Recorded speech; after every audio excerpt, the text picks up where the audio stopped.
નમસ્કાર વિદ્યાર્થી મિત્રો, ગુડ મોર્નિંગ. ગઈકાલે આપણે અવરોધોનું શ્રેણી જોડાણ અને સમાંતર જોડાણ ભણ્યા હતા અને શ્રેણી જોડાણ અને સમાંતર જોડાણમાં જોડેલા જે અવરોધો છે તેનું સમતુલ્ય અવરોધ કેટલો થાય તેની માટેનું સૂત્ર મેળવ્યું હતું. શ્રેણી જોડાણ માટે શું હતું ફરી પાછું થોડુંક યાદ કરી લઈએ. શ્રેણી જોડાણમાં જોડેલા અવરોધો હોય, શ્રેણી જોડાણમાં જોડેલા અવરોધોનો સમતુલ્ય અવરોધ. માની લ્યો કે શ્રેણી જોડાણમાં R1, R2, R3 શ્રેણી જોડાણમાં જોડેલા છે તો તેનો સમતુલ્ય અવરોધ R બરાબર R1 વત્તા R2 વત્તા R3.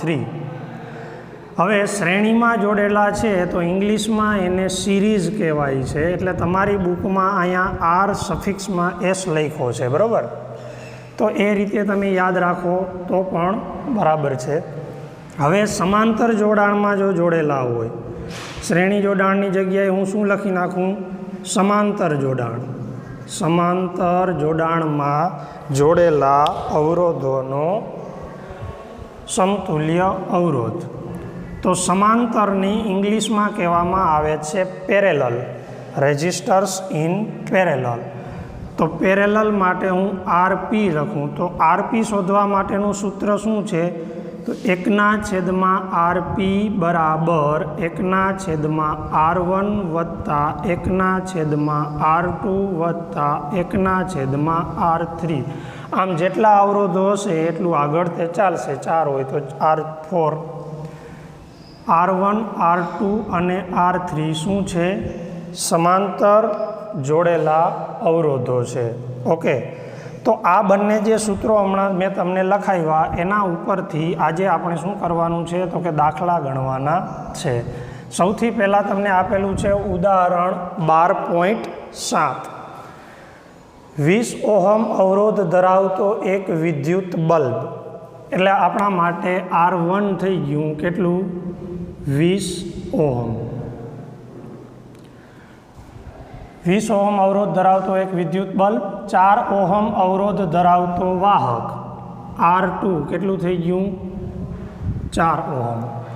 6 વોલ્ટની બેટરી સાથે જોડેલા છે, એટલે પરિપથનો વિદ્યુત સ્થિતિમાનનો તફાવત. પરિપથમાં જોડેલ બેટરીનો વિદ્યુત સ્થિતિમાનનો તફાવત V બરાબર 6 વોલ્ટ. 6 વોલ્ટની બેટરી સાથે જોડેલા છે. હવે શું શું શોધવાનું છે? તો સૌથી પહેલાં તમને કીધું છે વિદ્યુત પરિપથનો કુલ અવરોધ શોધો. શ્રેણી કે સમાંતર કીધું નથી, પણ બાજુમાં આકૃતિ આપેલી છે. આકૃતિ ઉપરથી આપણને ખબર પડે કે આ જોડાણ કેવું છે? શ્રેણી જોડાણ છે. તો સૌથી પહેલાં આપણે પરિપથનો કુલ અવરોધ શોધશું. તો પરિપથનો કુલ અવરોધ એને શું કહેશું આપણે? R કહીએ તો R બરાબર R1 વત્તા R2. તેથી R બરાબર R1 કેટલું છે? 20, R2 કેટલું છે? 4. તેથી R બરાબર 24 ઓહમ. એક જવાબ મળ્યો. હવે પરિપથમાંથી વહેતો પ્રવાહ, બીજું આપણે શું શોધવાનું છે? પરિપથમાંથી વહેતો પ્રવાહ શોધવાનું છે. તો એની ગણતરી કરીએ. હું અહીંયા લખું છું, બરાબર?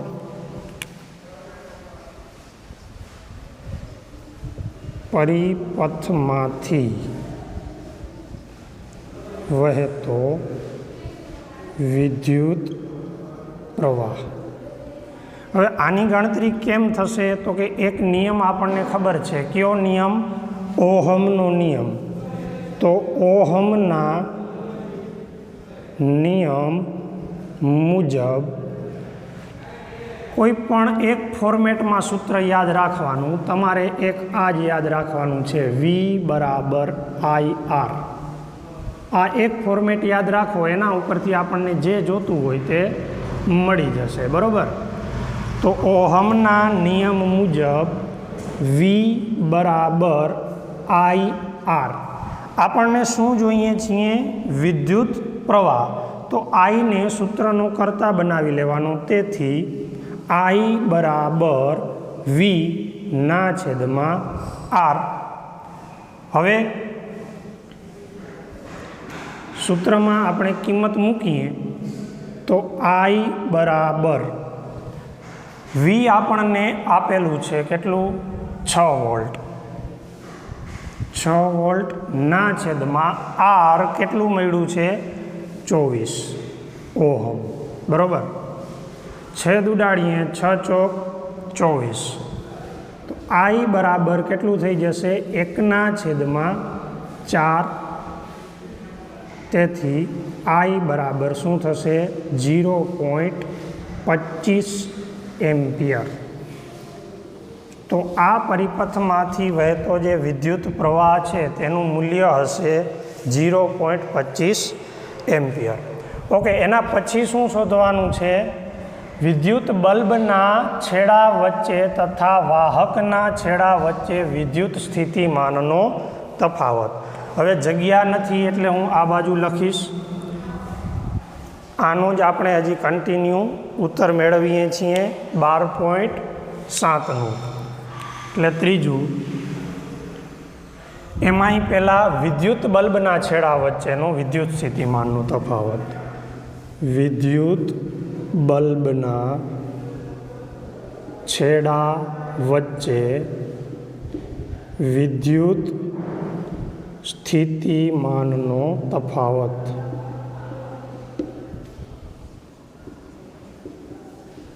એને આપણે V1 કહીએ. કાલે શ્રેણી જોડાણ મેં તમને સમજાવ્યું હતું ત્યારે કીધું હતું કે શ્રેણી જોડાણમાં પરિપથમાંથી વહેતો વિદ્યુત પ્રવાહ છે એ સરખો રહેશે, પરંતુ દરેક અવરોધના 2 છેડા વચ્ચે વિદ્યુત સ્થિતિમાનનો તફાવત જુદો જુદો હશે. વિદ્યુત પ્રવાહ સમાન જ હશે, એટલે કે 0.25 એમ્પિયર જ ગમે ત્યાં તમે એ મીટર જોડી અહીંયા કે અહીંયા એ મીટર જોડો, એનું રીડિંગ 0.25 જ આવશે.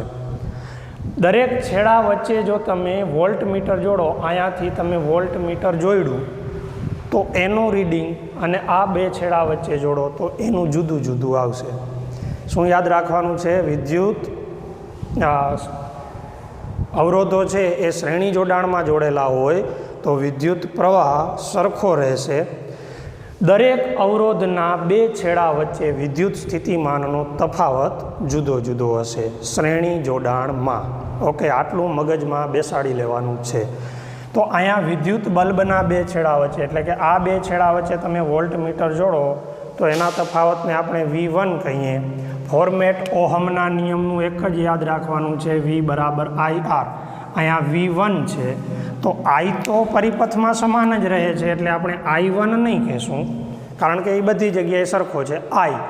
પણ R1 વિદ્યુત સ્થિતિમાનનો તફાવત ખાલી કોનું લેવાનું છે? વિદ્યુત બલ્બનું જ લેવાનું છે, એટલે V1 બરાબર IR1. તેથી V1 બરાબર આઈનું મૂલ્ય હવે આપણને મળી ગયું છે કેટલું? 0.25.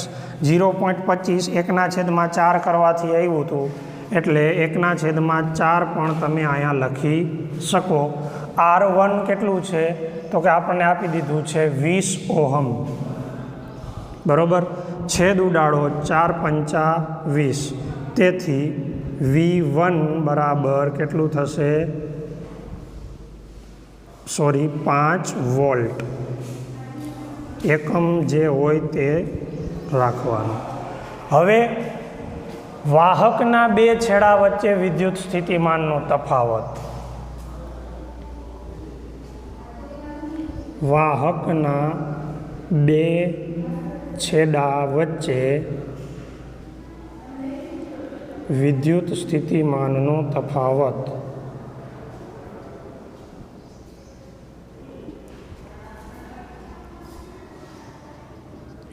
એને આપણે V2 કહીએ તો V2 બરાબર IR2 કિંમત મૂકીએ, તેથી V2 બરાબર I કેટલું છે 1/4, R2 કેટલું છે તો કે 4, તેથી V2 કેટલું મળશે, 4 4 ઉડી જશે, 1 વોલ્ટ.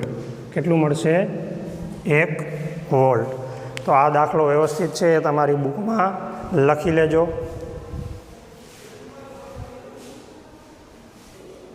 હવે તમારી બુકમાં પેજ નંબર 213 ઉપર બ્લુ કલરના આવા 2 પ્રશ્નો આપેલા છે. એક એવો વિદ્યુત પરિપથ દોરો કે જેમાં 2 વોલ્ટના 3 કોષ, એક 5 ઓહમનો અવરોધ, એક 8 ઓહમનો અવરોધ તથા એક 12 ઓહમનો અવરોધ તથા એક પ્લગ કળ બધા જ શ્રેણીમાં જોડેલા હોય. આવું પૂછે તો ખાલી વિદ્યુત પરિપથ દોરવાનો હોય. આનો જવાબ આ સાઈડ હું લખું છું. પહેલાનું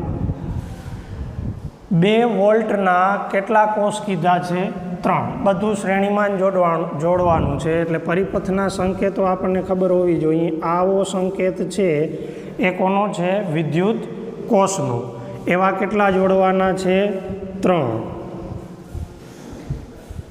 2 અને આ થઈ ગયા 3 વિદ્યુત કોષ.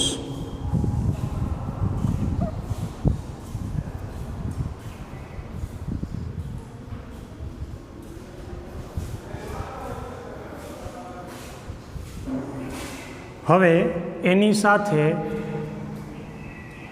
બીજું શું જોડવાનું છે, 5 ઓહમનો, 8 ઓહમનો તથા 12 ઓહમનો અવરોધ જોડવાનો છે.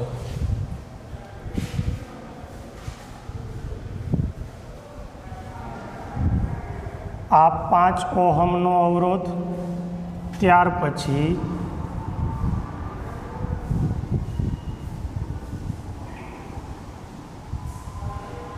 8 ઓહમનો અવરોધ, ત્યાર પછી 12 ઓહમનો અવરોધ. બીજું એક શું જોડવાનું છે, પ્લગ કળ. એને આપણે K થી દર્શાવીએ છીએ. આ પ્લગ કળ માટેનો સંકેત છે, આ સંકેત અવરોધો માટેના છે, બરાબર. આ છેડો પ્લસ, આ છેડો માઇનસ. ઓકે, અહીંયા પહેલાંનો જવાબ છે એ પૂરો થઈ ગયો. હવે આના ઉપરથી જ બીજો પ્રશ્ન પૂછ્યો. એમાં શું કીધું તો કે પ્રશ્ન 1નો પરિપથ ફરી દોરો કે જેના અવરોધોમાંથી પસાર થતા વિદ્યુત પ્રવાહને માપવા માટે એમીટર તથા 12 ઓહમના અવરોધોના છેડા વચ્ચે વિદ્યુત સ્થિતિમાનનો તફાવત માપવા માટે એક વોલ્ટ મીટર લગાડેલ હોય. તો શું કરવાનું છે વધારાનું આપણે, તો કે આની અંદર એક એમીટર જોડવાનો છે અને 12 ઓહમના અવરોધના 2 છેડા વચ્ચે વિદ્યુત સ્થિતિમાનનો તફાવત માપવા માટે વોલ્ટ મીટર લગાવવાનું છે, બરાબર.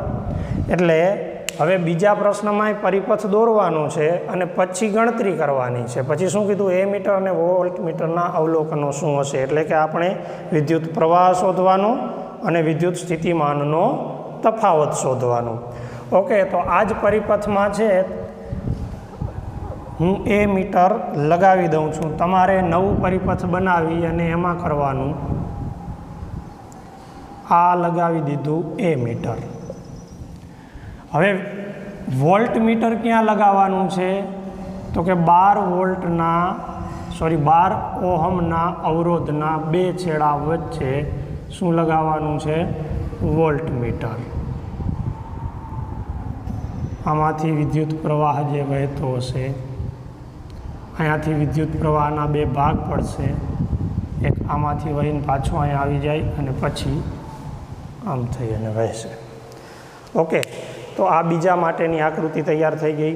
હવે શું શોધવાનું છે, એ મીટર અને વોલ્ટ મીટરના અવલોકનો શું હશે. તો અહીંયા જે 3 અવરોધ આપેલા છે તેનું આપણે પહેલાં શું શોધશું, સમતુલ્ય અવરોધ. આપેલ પરિપથમાં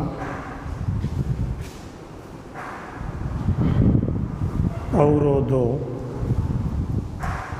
R1 બરાબર 5 ઓહમ, R2 બરાબર 8 ઓહમ, R3 બરાબર 12 ઓહમ. પરિપથનો સમતુલ્ય અવરોધ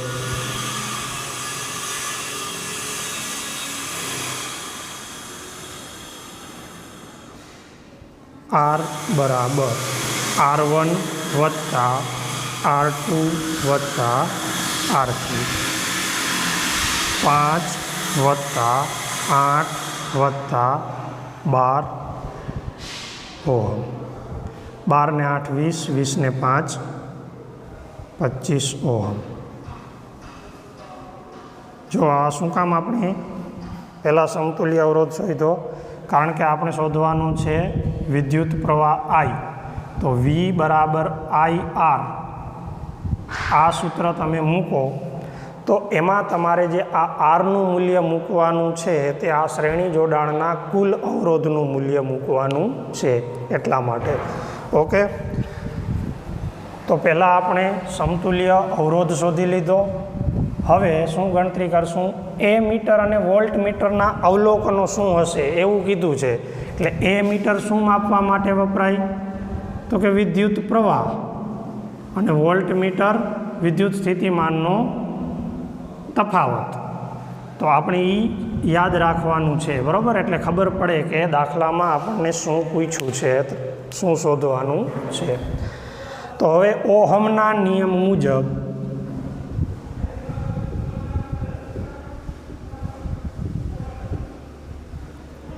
V બરાબર IR, તેથી I બરાબર Vના છેદમાં R.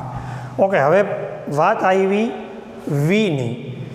તો V અહીંયા તમને શું કીધું હતું? 2 વોલ્ટના 3 કોષ, 2 વોલ્ટનો આ એક કોષ, બીજો કોષ અને ત્રીજો કોષ, એ એકબીજાને જોડાયેલા હોય અડીને, તો એનો કુલ વોલ્ટેજ છે એના સરવાળા જેટલો જ હશે.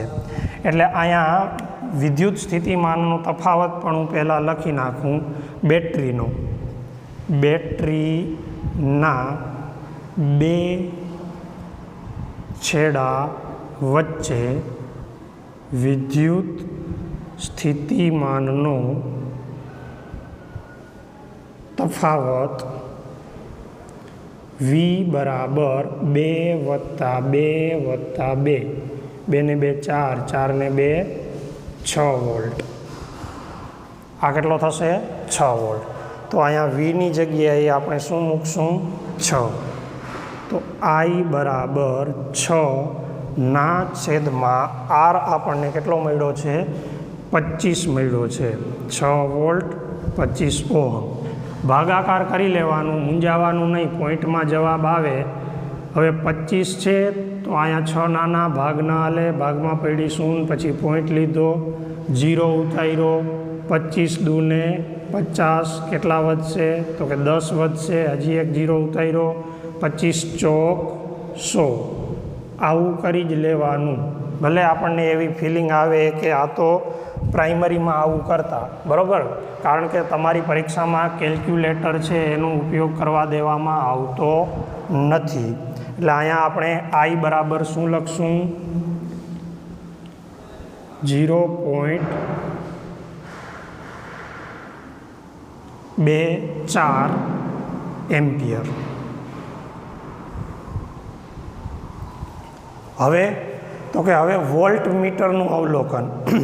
પણ એ વોલ્ટ મીટર ક્યાં જોડેલું છે? ખાલી 12 ઓહમના અવરોધની સાથે. તો અહીંયા આપણે એમ લખશું કે 12 ઓહમના અવરોધના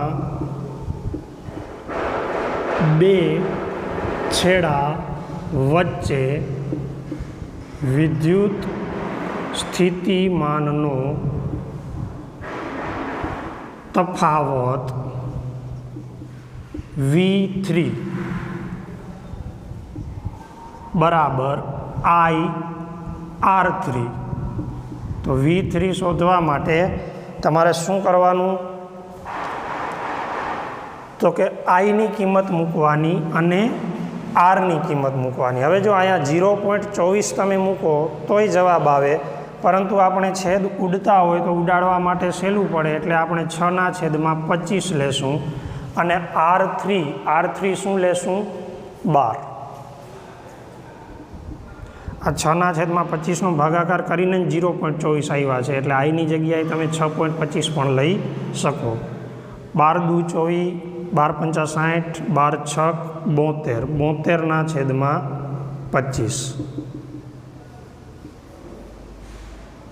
જો હું તમને એમ કહું કે હવે ગણતરી કરી અને દાખલો પૂરો કરી લેજો, એવી રીતે પણ કરાવી શકું, પણ મને ખબર છે કે તમારા 2 વર્ષ છે એ તમે શિક્ષણથી દૂર રહેલા છો, એટલે આવું પણ સાથે સાથે હું શીખવાડતો જાઉં છું. ભાગાકાર એવું લાગે વિડીયો મોટો થતો હોય, ઘણા હોશિયાર વિદ્યાર્થી હશે અને ટાઈમ વેસ્ટ જેવું લાગશે, પરંતુ આપણે બધાને ધ્યાનમાં લઈ અને ચાલવાનું છે. 25 તેરી 75 વધી જશે એટલે 25 દૂને 50, 2 ઉપર 7માંથી 5 જશે તો 2 પોઈન્ટ મૂકી 0 લઈ શકીએ. 25 × 8 = 200. કેટલા વધ્યા? તો કે 20 વધ્યા. હજી એક 0 ઉતારીએ. 25 × 8 = 200. તો શું જવાબ આવ્યો?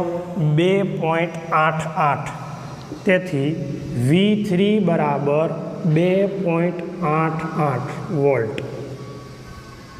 આટલો જવાબ આવશે. ઓકે.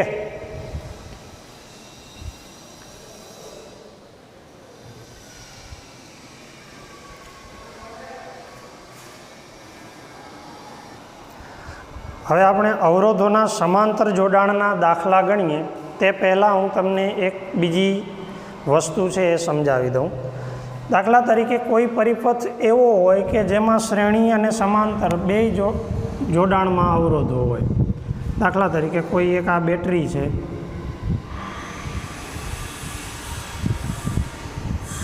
બરાબર, અહીંયા એક અવરોધ R1 જોડેલો છે,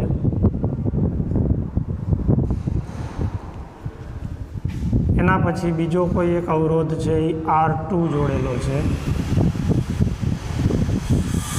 ત્યાર પછી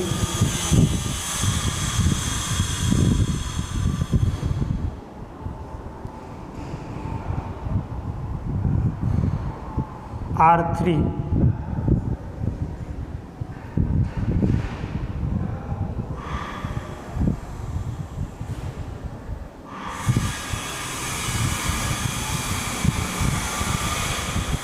R4,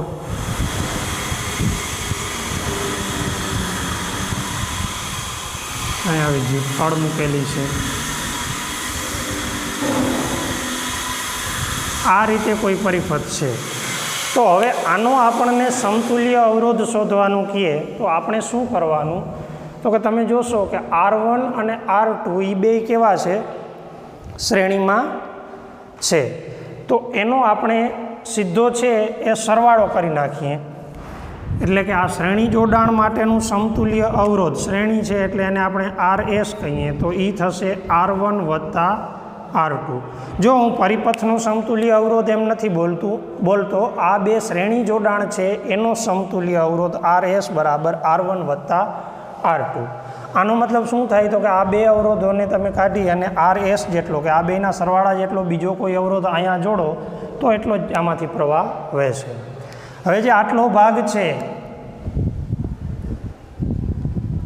આમાં R3 અને R4 બે કેવી રીતે જોડેલા છે? તો એકબીજાને સમાંતર, બરાબર.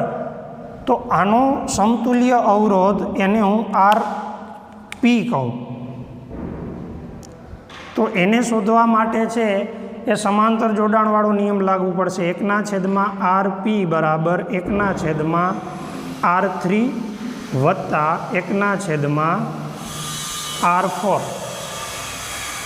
આ RP જે મળે તમને અહીંયા એ, અને અહીંયા જે મળ્યો RS, બરાબર, આને સમતુલ્ય અવરોધ છે એ હું RS કહી દઉં. અને ત્યાર પછી આના માટે જે સમતુલ્ય અવરોધ મળે કે એટલા જ મૂલ્યનું અવરોધ મૂકીએ તો પરિપથમાં એટલો વોલ્ટેજ અને વિદ્યુત પ્રવાહ જળવાઈ રહેતો હોય, તો આને હું RP કહું. તો હવે તમે જોશો તો કે આર એસ અને આર પી એ બે કેવા થઈ ગયા? શ્રેણીમાં.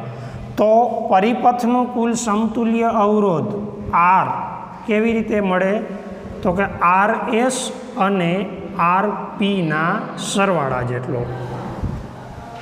આનો મતલબ શું થયો? તો કે પહેલાં આપણે આ બંનેનો સરવાળો કરવો જોઈએ, ત્યાર પછી સમાંતર જોડાણના સૂત્ર ઉપરથી આર પી શોધવાનું. તમે આર થ્રીનું જે મૂલ્ય આપેલું હોય તે મૂકો, આર ફોરનું મૂલ્ય આપેલું હોય તે મૂકો અને ગણતરી કરી અને પછી આર પીનું મૂલ્ય લઈ આવો. ત્યાર પછી આર પી અને આર એસ આ બંનેનો સરવાળો કરો, એ તમારા પરિપથનો સમતુલ્ય અવરોધ કહેવાશે. બરાબર? તો આવા દાખલા પણ છે એ તમને પૂછાઈ શકે છે. મોસ્ટ ઓફ છે એ પરીક્ષામાં આ પ્રકારના દાખલા જ પૂછાતા હોય.